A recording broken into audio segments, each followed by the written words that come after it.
ঈশ্বর থাকলে এত অশুভ কেন? তাহলে প্রকৃতিতে এত অঘটন কেন? অসংখ্য মানুষ ও প্রাণী প্রাণ হারায় কেন? এগুলো ঘটে, তলিয়ে যায় গ্রাম লোকালয়। আখি, আপনি যদি মনে করেন দুনিয়ার একটি নির্দিষ্ট ঘটনাই প্রমাণ করে যে ঈশ্বরের অস্তিত্ব নেই, যদি আপনার কাছে সেটাই যুক্তির শেষ কথা বলে মনে হয়, তাহলে জেনে রাখুন আপনি একটি লজিক্যাল ট্র্যাপে আটকে আছেন। আজ আমি আপনাকে শুধু সেই ফাঁদ থেকেই মুক্তির পথ দেখাবো না, বরং দেখাবো কিভাবে এই একই প্রশ্ন আপনার ঈমানকে করতে পারে আরো শক্তিশালী, আরো লজিক্যাল। কিন্তু প্রস্তুত থাকবেন আজকে আপনার চিন্তার জগতে এক অবিশ্বাস্য বিপ্লব দেখতে। এবং আজকের এই ভিডিও সম্পূর্ণ একটু আলাদা ধরনের হতে চলেছে। নতুন তথ্য আপনি জানতে পারবেন, এর আগে যেটি কখনো শুনেননি, কখনো দেখেননি। আউযু বিল্লাহি মিনাশ শাইতানির রাজিম, বিসমিল্লাহির রহমানির রহিম। আসসালামু আলাইকুম আখি। চলে এলাম নতুন আরো একটি ভিডিও নিয়ে, যেখানে নাস্তিকের একটি গুরুত্বপূর্ণ দাবির খণ্ডন করতে চলেছি। দেখাবো নাস্তিকের যুক্তিভ্রমটা কি এবং কিভাবে সেটি সাধারণ মানুষকে বিভ্রান্ত করছে এবং কোন কোন পয়েন্টে নাস্তিক কথা বলেছে। তবে ভিডিও শুরুতে আমি একটি আপনাকে ছোট অনুরোধ করতে চাই। যদি আপনার আমার এই চেষ্টাকে ভালো লাগে, আমার ভিডিওকে ভালো লাগে, প্লিজ ভিডিওটিকে শেয়ার করবেন আপনার নিকটতম আত্মীয়দের সাথে, প্রিয়জনদের সাথে। মনে রাখবেন, ভালো জিনিস শেয়ার করার একটি সাদকা জারিয়া। এবং আমার মেহনতকে যদি আপনার পছন্দ হয়, চ্যানেলটিকে শেয়ার করবেন, সাবস্ক্রাইব করবেন, লাইক করবেন এবং কমেন্টে আপনার মতামত অবশ্যই দেবেন।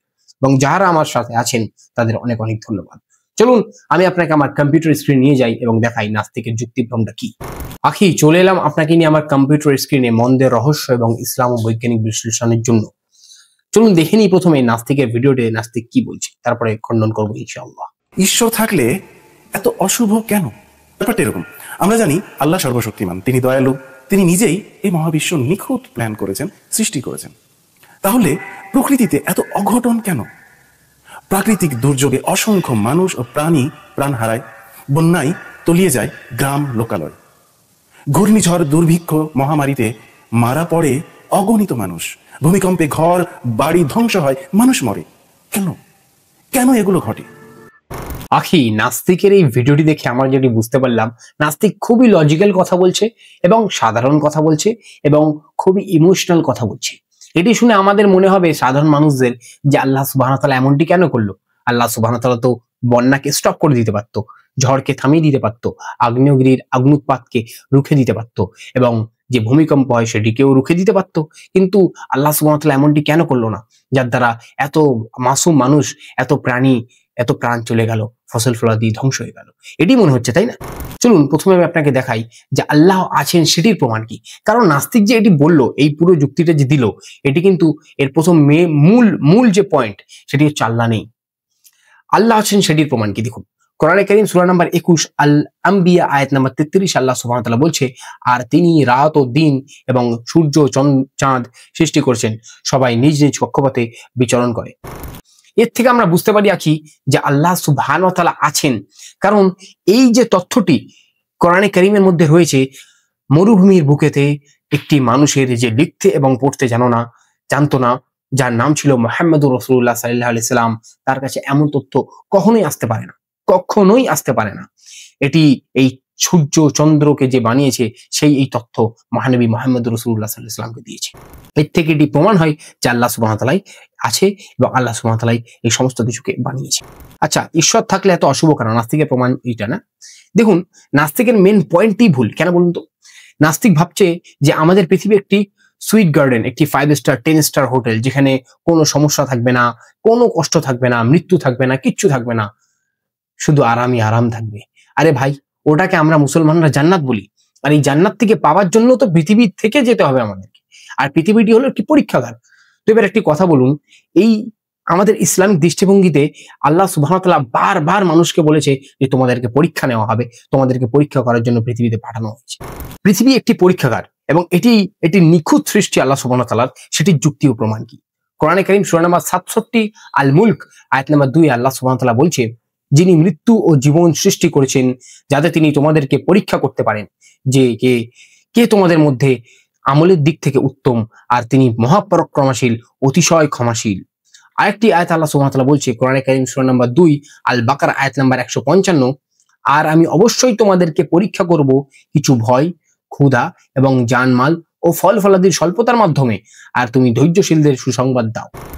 আচ্ছা, এবারে বলুন, আল্লাহ সুবহানাহু ওয়া তাআলা মানুষদেরকে, হিউম্যানসকে বলে দিচ্ছে তোমাদেরকে আমি পরীক্ষা করব, ভয় দিয়ে, ক্ষুধা দিয়ে, জানমাল দিয়ে, ফল ফলাদির দ্বারা পরীক্ষা করব। তোমরা পৃথিবীর মধ্যে আছো, তো পৃথিবীকে আল্লাহ সুবহানাহু ওয়া তাআলা একটি পরীক্ষাগার হিসাবে আমাদেরকে পাঠিয়েছে। পৃথিবী হলো একটি পরীক্ষাগার। এবার আপনি একটি কথা বলুন, পরীক্ষাগারের মধ্যে কি আপনি জান্নাতের সুখ পেতে পারবেন? নিশ্চয়ই পারবেন না। পরীক্ষাগারের মধ্যে তো সমস্যা থাকবেই। সেই জন্য এই সমস্ত বন্যা রয়েছে, এই ভূমিকম্প রয়েছে, আগ্নেয়গিরির অগ্নুৎপাত রয়েছে, এই এত কিছু রয়েছে। কেন রয়েছে? মৃত্যু রয়েছে, কেন রয়েছে? এগুলি এই জন্য রয়েছে যাতে আল্লাহ সুবহানাহু ওয়া তাআলা আমাদেরকে পরীক্ষা করতে পারেন। যদি আল্লাহ সুবহানাহু ওয়া তাআলা এমনটি করতো যে তোমরা পৃথিবীতে যাও, পৃথিবীতে তোমরা কোনো পরীক্ষার সম্মুখীন হবে না, একদম আরাম এসে থাকবে, 5 স্টার হোটেল, সুইট গার্ডেন, একদম 10 স্টার হোটেলে তোমরা থাকবে, খালি তোমাদের কাছে টাকা থাকবে, কোনো ঘাম থাকবে না, মৃত্যু থাকবে না, কিচ্ছু থাকবে না। আর তারপরে যদি আমরা পৃথিবীতে এসে আমাদেরকে এই সমস্ত জিনিস ঝেলতে হয়, এই সমস্ত ক্ষুধা জানমালের পরীক্ষা দিতে হতো, তাহলে বলতে পারতাম যে আল্লাহ সুবহানাহু ওয়া তাআলা আমাদেরকে মিথ্যা বলেছে। কিন্তু নাউজুবিল্লাহ, আল্লাহ সুবহানাহু ওয়া তাআলা এমনটি বলেনি। আল্লাহ সুবহানাহু ওয়া তাআলা বারবার আমাদেরকে ওয়ার্ন করেছে কোরআনে কারীমের মধ্যে, রাসূলুল্লাহ সাল্লাল্লাহু আলাইহি ওয়াসাল্লাম হাদিসের মধ্যে বলেছে তোমরা পরীক্ষাগারের মধ্যে আছো, তোমাদেরকে পরীক্ষা নেওয়া হবে। তাহলে এখানে আল্লাহ সুবহানাহু ওয়া তাআলা ওয়ার্ন করে দিচ্ছে আমাদেরকে। কেন এই নাস্তিক জান্নাতের সুখ এই পৃথিবীর মধ্যে পেতে চাইছে, আমি তো বুঝতে পারছি না। এবারে আমি একটি আপনাকে গুরুত্বপূর্ণ বৈজ্ঞানিক তথ্য দিতে চাচ্ছি, যেটি নাস্তিকের মুখে জুতোর বাড়ি মারবে। দেখুন, এই তথ্যটি হয়তো আপনি এর আগে কখনো শোনেননি, তাই ভালোভাবে আছেন যেখানে সেখানে বসে পড়ুন।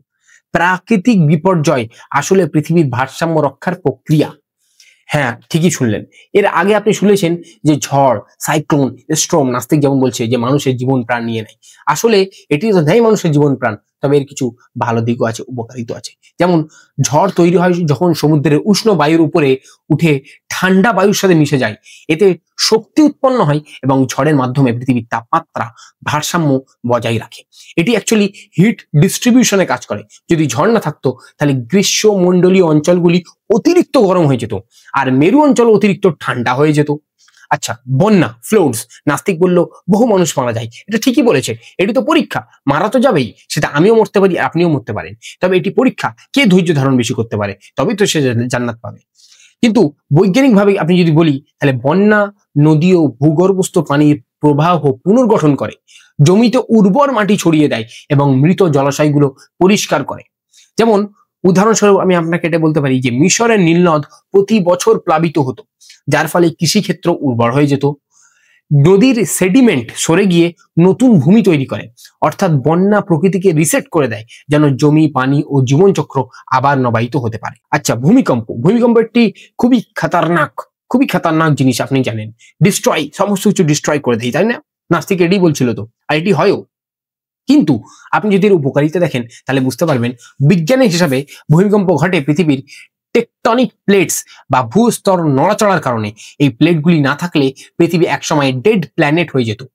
বৈজ্ঞানিক ব্যাখ্যা অনুযায়ী প্লেটগুলো চলাচল না করলে আগ্নেয়গিরির মাধ্যমে কার্বন নিঃসরণ বন্ধ হয়ে যেত একদমই। পৃথিবীর বায়ুমণ্ডল কার্বন ডাই অক্সাইডে ঘাটতি হতো, ঠান্ডায় জমে মৃত গ্রহে পরিণত হতো আমাদের পৃথিবী, ঠিক মঙ্গল গ্রহে যেমন আছে। ভূমিকম্পের এই নড়াচড়া পৃথিবীর চৌম্বক ক্ষেত্র মানে ম্যাগনেটিক ফিল্ড যেটি আছে পৃথিবীর কেন্দ্রে, টিকিয়ে রাখতে সাহায্য করে এটিকে, যা আমাদের সূর্যের বিকিরণ থেকে রক্ষা করে। একটু যদি আপনি এই বিষয়ে পড়াশোনা করেন, আমি একটু পুরোপুরি ডিসক্রাইব করছি না এখানে, একটু যদি আপনি এই সমস্ত বিষয় নিয়ে পড়াশোনা করেন তাহলে বুঝতে পারবেন। মানে এখানে আমরা এটা বুঝতে পারলাম যে ভূমিকম্প কষ্টদায়ী ঠিকই, কিন্তু এর মাধ্যমেই পৃথিবী জীবন্ত বাসযোগ্য হয়ে ওঠে। শেষ পর্যন্ত আমরা বুঝতে পারলাম ঝড় পৃথিবীর তাপমাত্রা সমান রাখে, আগ্নেয়গিরি নতুন ভূমি ও খনিজ দেয়, বন্যা মাটির উর্বরতা রক্ষা করে, ভূমিকম্প পৃথিবীকে জীবন্ত রাখে। এই সমস্ত জিনিসের উপকারিতা আছে, অপকারিতা আছে। এর থেকে বুঝতে পারছি আল্লাহ সুবহানাহু ওয়া তাআলা পৃথিবীকে কতটা সামঞ্জস্যপূর্ণভাবে বানিয়েছে এবং নিখুঁতভাবে বানিয়েছে, যেমনটি একটি পরীক্ষাগারের হওয়া উচিত। তো একজন নাস্তিক তার সীমিত জ্ঞান দিয়ে আল্লাহর অসীম প্রজ্ঞাকে মাপতে চায়, এটা একটি অস্বাভাবিক ব্যাপার, একটি মানুষ কখনো করতে পারবে না। এটা এমনই যেমন একজন শিশু ক্যালকুলাস না বুঝে গণিতকে মিথ্যা বলে দাঁড় করা। এই ভিডিওতে আপনারা যা কিছু দেখেছেন নাকি, যদি আপনার একটু ভালো লাগে, একটু তথ্যপূর্ণ মনে হয়, তাহলে আপনি প্লিজ ভিডিওকে শেয়ার করবেন আপনার প্রিয়জনদের সাথে, এবং ভিডিওটিকে লাইক করবেন, চ্যানেলটিকে সাবস্ক্রাইব করবেন, এবং ভিডিওর কমেন্টে আপনার মতামত দিয়ে দেবেন। আসসালামু আলাইকুম রহমতুল্লাহি ওয়া বারাকাতুহু। দেখা হচ্ছে পরের ভিডিওতে ইনশাআল্লাহ।